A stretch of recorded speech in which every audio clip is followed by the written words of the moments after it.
ponentes en la sombra. El señor Jonás Fernández. Gracias, presidente. En primer lugar, muchas gracias a la ponente por el informe que hemos estudiado en estos últimos días y que, en fin, de alguna manera deberá conducir, ¿no?, el debate en los próximos meses.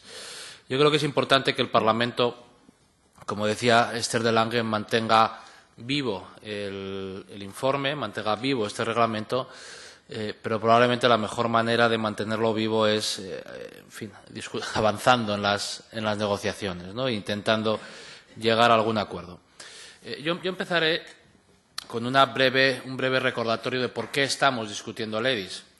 Porque cuando la crisis de la zona euro entre 2010 y 2012 estuvo a punto de hacer saltar las costuras de la propia Unión Monetaria, el Consejo Europeo de julio del 2012 decidió crear la Unión Bancaria. Una Unión Bancaria que tenía probablemente dos objetivos. El primero de ellos, minimizar los riesgos financieros dentro de la zona euro, y el segundo, romper la relación entre las entidades bancarias y los tesoros nacionales. Yo creo que esos dos objetivos han venido acompañando el trabajo de las instituciones europeas en los últimos años, la creación del mecanismo de supervisión, del mecanismo de resolución y el fondo de resolución, y ahora la discusión del EDIS. Por lo tanto, si lo que aspiramos es a reducir los riesgos del sistema bancario, y una manera de reducir los riesgos también es rompiendo esa relación entre los bancos y los Estados, deberíamos poder interpretar la actual propuesta del EDIS o el futuro del EDIS en base a estos dos criterios. Porque debemos recordar que los problemas en la zona euro no fueron creados por las deudas públicas que pudieran haber generado crisis bancarias, sino que fue exactamente al revés. Fueron las crisis bancarias derivados de ese diseño incompleto de la zona euro, lo que generó crisis fiscales. En cualquier caso, la propuesta de la ponente, en mi opinión, pues tiene algunos, tiene grandes problemas, ¿no? Porque probablemente ni responde del todo a ese proceso de minimización de riesgos, ni tampoco consigue aislar a los tesoros nacionales de crisis bancarias. El sistema que plantea Esther de Lange, con un periodo de 7 años desde ahora, ¿no?, 5 a partir del 19, de un reaseguro de liquidez, con un seguro de pérdidas a partir del 24, sujeto a una serie de condiciones, algunas de las cuales pues es realmente restrictivo.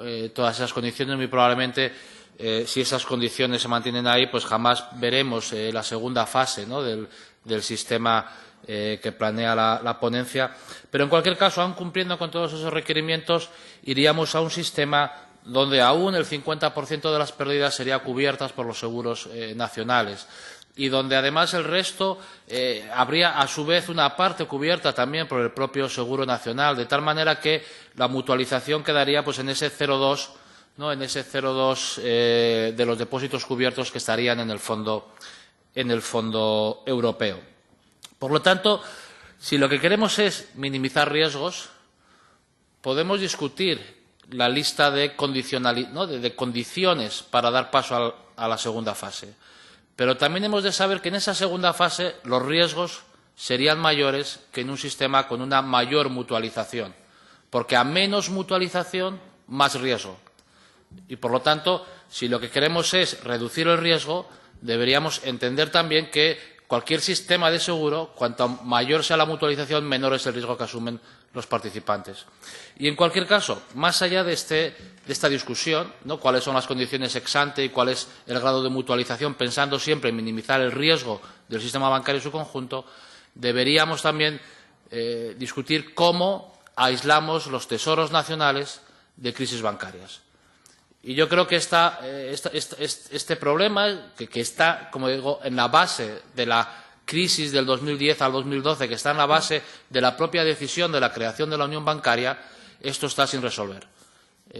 Los sistemas de seguros nacionales siguen teniendo el respaldo de los tesoros nacionales. Aún en la fase de seguro de pérdidas son los seguros nacionales quienes asumen el coste y la devolución, y por lo tanto el respaldo de los tesoros nacionales siguen siendo absolutamente directos, ¿no? Por lo tanto, si vamos a un sistema que es menos seguro del que debería, yo estoy muy preocupado, como Esther de Lange, en minimizar riesgos, pero si vamos a un sistema que minimiza menos los riesgos que otros sistemas, como el que propuso la Comisión, que realmente minimiza los riesgos de crisis bancarias, y además no somos capaces de responder a esa relación entre bancos y tesoros, la propuesta que estamos discutiendo no resuelve los problemas que estamos intentando resolver desde el propio inicio de la discusión de la unión bancaria. En cualquier caso, este es el primer intercambio de opiniones. Me imagino que tendremos más ocasión para ir discutiendo estas cuestiones. Obviamente mi grupo está abierto y encantado de discutir estas y otras cuestiones, pero realmente tenemos que responder a esas dos preguntas. ¿Cómo minimizamos riesgos? No solamente riesgos ex ante, sino también los riesgos del propio sistema bancario, y cómo aislamos los tesoros nacionales de esas crisis bancarias. Muchas gracias.